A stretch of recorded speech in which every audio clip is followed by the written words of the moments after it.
Hər vaxtınız xeyir olsun. Bu gün dinin dövlət qulluğu üçün olan vəsaitindən informasiya texnologiyalarına aid olan 101-150 aralığındakı suallara baxacağıq. Vaxt itirmədən başlayaq. 101-ci sualda deyilir ki, aşağıdakılardan hansı fayl atributu deyil? Bilirik ki, yalnız oxunan fayllar mövcuddur. Yəni bu fayl atributudur. Gizli fayllar da var, sistem faylları da var. Arxiv faylları da var. Ancaq köçürülən adlı bir fayl yoxdur. Burada cavabımız olur D variantı. 102-ci sualda. Faylın adında hansı simvollara icazə verilmir? Faylın adında 9 dənə simvol var idi ki, onlara icazə verilmirdi. Hansılar idi bunlar? Böyükdür, kiçikdir işarələri, slash işarələri, dırnaq, sual, ulduz, 1, 2, 3, 4, 5, 6, 7, 8. Bir də virgül 9 dənə. Deməli 3 burada var. Dırnaq işarəsi, slash, bir də sual. Yəni 2, 3, 4, 8. 10-cu sualda. Foto10.jpg faylı C diskindəki foto qovluğunda yerləşir. Deməli bu belədir. C diski, foto qovluğu. Daha sonra isə foto 10.jpg. Sonra deyilir ki, bu qovluqda şəhər qovluğu, onun içərisində Bakı alt qovluğu yaradılır. Yəni fotonun içərisində şəhər, onun içərisində Bakı alt qovluğu yaradılır. Və bu fayl həmin alt qovluğa daşınır. Onda deməli foto, şəhər və Bakı. Foto, şəhər və Bakı. Budur. Düzdür? Foto, şəhər, Bakı. Sırayla düzülüb burada. 104-cü sualda diskin formatlaşdırılması prosesi nədir? Diskin formatlaşdırılması prosesi, baxın, diskin səthinin sektor və klasterlərə bölünməsidir. Daha sonra, NTFS fayl sisteminin FAT fayl sistemi ilə müqayisədə əsas üstünlüklərini müəyyən edin. Nasaz klasterlər təkrar istifadə edilir. Xeyr. Disk 512 baytlı sektorlardan təşkil olunur. Bu da yəni üstünlük hesab olunmur. Hər bir klaster üçün 4 baytdan istifadə olunur. Bu da üstünlük deyil. Faylların fragmentasiyası azalır. Bəli, bu tamamilə onun üstünlüyüdür. Hər bir istifadəçi üçün ayrıca bir zibil qabı, yəni rekabin təmin edilir. Bu da doğrudur. Olur 4 və 5. 106-cı sualda. Deməli, sxemdə C diskinin iyerarxik strukturu göstərilmişdir. PR2.bas faylının tam adını müəyyən edin. PR2.bas budur. Bunun tam adı da C İmanov Prog. C İmanov Prog. O da olur B variantında. 107-ci sualda. Hansı adlardan fayl adı kimi istifadə etmək olar? Deməli, bilirik ki, PRN diye bir ad olmaz. John olmaz. Sonra null olmaz. Aux olmaz. Sonra yurda qalanlar hamısı olar. 2, 5, 6, 8 bunlar olar. Daha sonra 108-ci sualda. Verilmiş pəncərədə hansı qovluğun məzmunu əks olunmuşdur?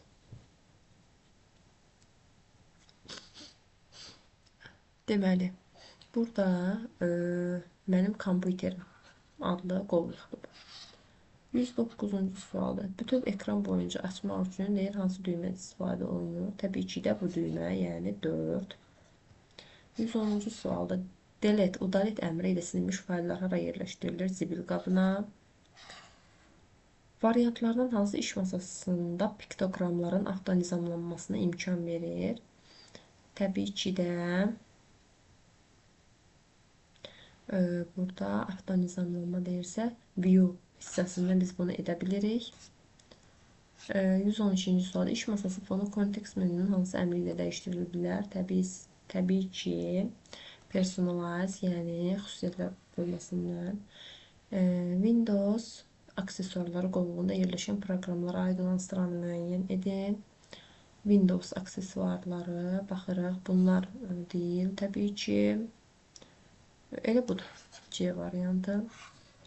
114-də File Explorer proqramında hər hansı bir qovluğun və ya faylın ölçüsünə baxmaq üçün kontekst menünün hansı əmrindən istifadə olunur? Hər halda xüsusiyyətlər əmrindən istifadə olunur, çünki onun ölçüsü onun xüsusiyyətidir. File Explorer-in fayl bələdçisi proqram ünvan sətrinə dim.gov.az yazıb Enter düyməsi basdıqda nə baş verəcək? Təbii ki də sayta daxil olmalıdır. Yəni həmin sayta daxil olmalıdır. 116-da piktoqramlardan hansı xidməti qovluğa məxsusdur? Baxıram ki, xidməti qovluqdursa, bu olur A variantı.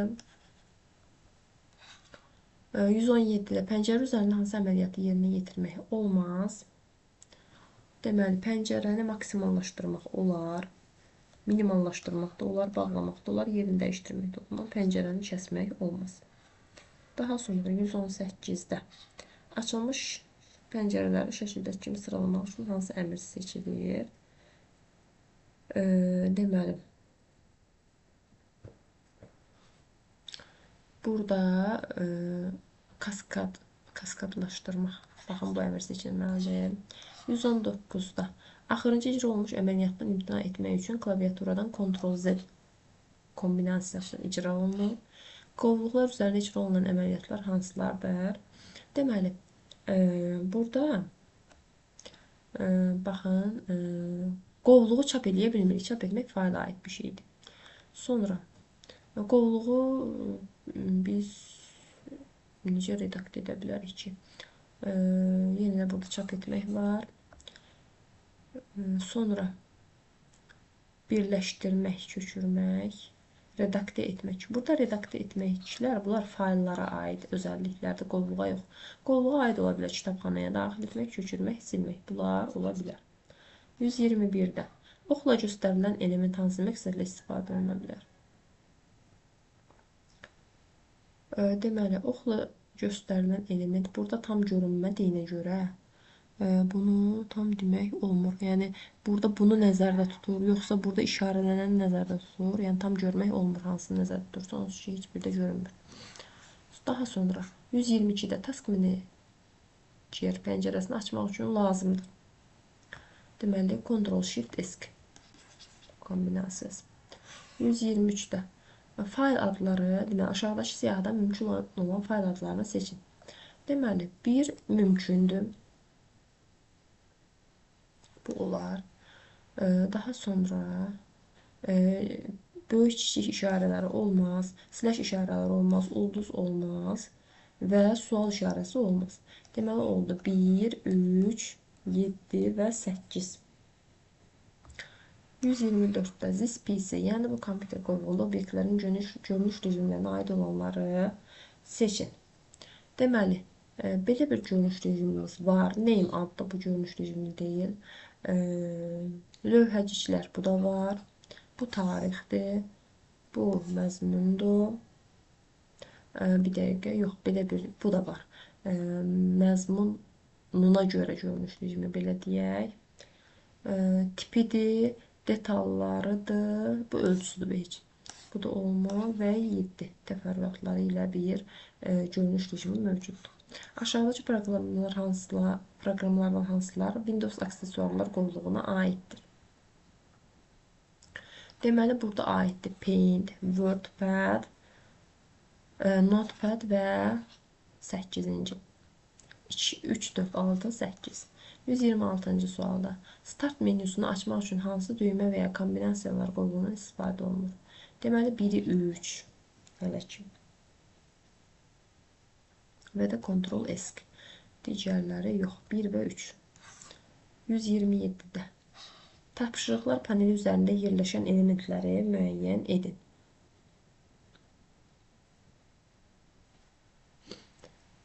Deməli, tapşırıqlar panelində bildirişlər yerləşir. Sonra iş masasını göstər. Bu da yerləşir. Və yeni qovluq burada deyil. Cəlb başlatma paneli burada deyil və dil paneli də yerləşir. Yəni 1, 2, 5. 128-də Windows 10 əməliyyat sisteminin kitabxanalarında standart olaraq hansı qovluqlar mövcuddur? Burada mövcuddur şəkillər və videolar.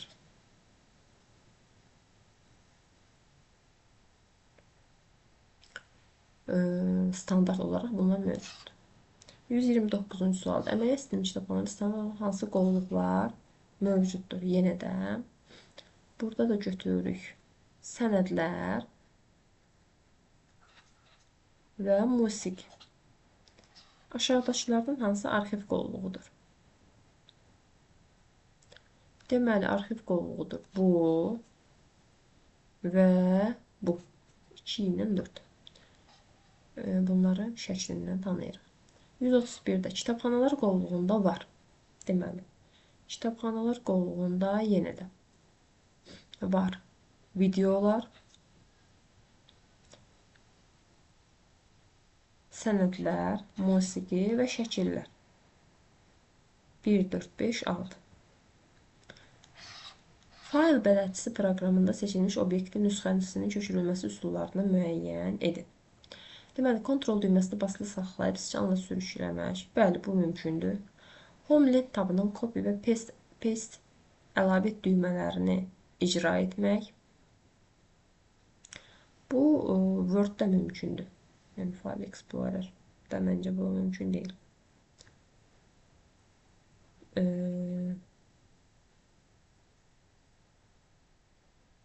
Bir dəqiqə, bir də oxuyaq bunu. Home link tabının copy və paste düymələrini icra etmək. Bəli, əslində bu da mümkündür. Bəli, bəli. Yanlışlığa yol verdim. 3-cü, alt düyməsinə basıb saxlayıb sıçanla sürükləmək. Xeyr. Shift düyməsinə basılı saxlayıb sıçanla sürükləmək. Bu da xeyr. Kontekst menünün copy və paste əmrlərini icra etmək. Bu da doğrudur. Oldu 1, 2, 5. Deməli, 133-də File Explorer, fayl bələdçisi proqramı vasitəsilə hansı əməliyyatı icra etmək olmaz. Hər hansı qovluqdakı faylları ümumi yaddaş tutumuna baxmaq, recalbin, yəni zibil qabı qovluğunu silmək. Təbii ki də bu olmaz. Zibil qabını silsək, zibil hara gedəsin. Düzdür, yəni bu ümumiyyətlə bunu silmək olmur. Yadda saxlayaq bunu. Sonra nə var idi orada? Bir dəqiqə əlimdə idi. İstənilən qovluğa keçmək, bir neçə seçilmiş faylı bir qovluq digərini köçürmək, seçilmiş faylın məzmununu öncədən baxmaq. Bu digər variantlardakılar hamısı olur. 134-də Windows 10 əməliyyat sistemində açıq pəncərəni bağlamadan iş masasının məzmununa baxmaq üçün hansı klaviaturalar kombinasiyası var? Burada WinD idi, səhv xatırlamıramsa əgər WinD basdıqda açıq pəncərələr bağlanmır, ancaq məzmuna baxmaq mümkündür. 135-də start menüsünü hansı üsullarla açmaq olar? Deməli, start düyməsi üzərində sıçanın sağ düyməsinə klikləməklə, yox əslində sol düyməsinə klikləməklə. Biri 6-dır, bu yanlışdır. Klaviaturadan F11 düyməsinə basmaqla, yox, Win düyməsinə basmaqla, Alt tab, Ctrl S, bir də bu 5. Bu bayaq var idi, Ctrl S yuxarılarda. 3, 5, 6. 136-da hansı hallarda seçilmiş fayl mübadilə buferinə düşmür? Cut əmri icra edildikdə bunda düşür. File Explorer pəncərəsində faylı sürükləyib digər qovluq üzərinə buraxdıqda burada, bəli, mübadilə buferində yalnız kopyalananı düşür. Burada kopyalama olmadığına görə bunda düşmür. Bizdən də düşməyəni soruşur. Lent interfeysindəki copy to düyməsi ilə köçürüldükdə burada da düşmür. Copy burada düşür. Send to bir də burada düşmür. Send to çünki göndərmək deməkdir. Kopyalama. 2, 3, 5. 137-də hansı halda seçilmiş fayl mübadilə buferinə yenə də düşmür?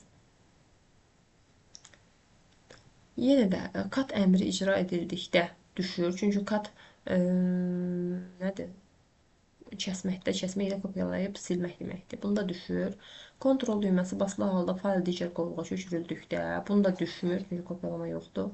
Move to bunda da düşmür. Copy var. Bunda düşür. Shift düyməsi basılı halda köçürüldükdə bunda da düşmür. Yenə də 2, 3, 5 doğru cavabdır. 138-də şəkildə oxla göstərilən equation əmri nə üçün nəzərdə tutulub? Deməli, equationda düsturlar daxil edirik. Avtomatik seçilmə yox. A-da deyir ki, düsturları avtomatik seçmək. Düsturların əlavə olunması. Baxın, D variantı. 139-da shapes əmrə nə üçün nəzərdə tutulub? Burada nə var? Fiqurlar var. Baxıram, fiqurlar harda var? Fiqur obyektin əlavə olunması budur. C variantında. Səhifənin ölçülərini tənzimləmək üçün hansı tabdan istifadə olunur? Təbii ki də layout, düzənləmək tabından. 140-da şriftin ölçüsünü hansı tabdan dəyişmək olur? Home tabındadır. Şrift ölçüsü Word-dən söhbət gedir. Daha sonra 142. Sənəddə abzası bütövlükdə seçmək üçün hansı əməliyyatı yerinə yetirmək lazımdır?